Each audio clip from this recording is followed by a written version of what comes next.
hazard mitigation plan is a collaborative process where we get lots of stakeholders together in California that are really looking at the different ways that we can reduce risks in California, but also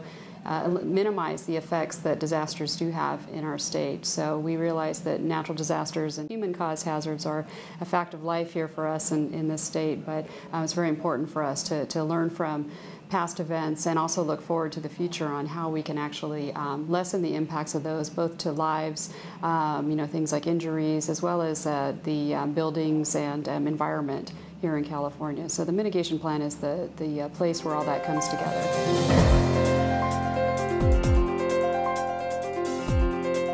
California, one of only 10 states in the country that have achieved enhanced plan status, and what that means is our planning process and our administration of the mitigation program is at such a level it entitles us to receive additional FEMA funds after a disaster occurs, in which we can use to mitigate the hazards and risks from those same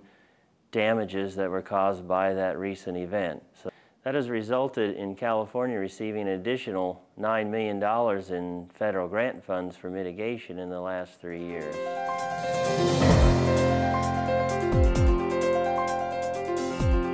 Keeps us prepared by articulating the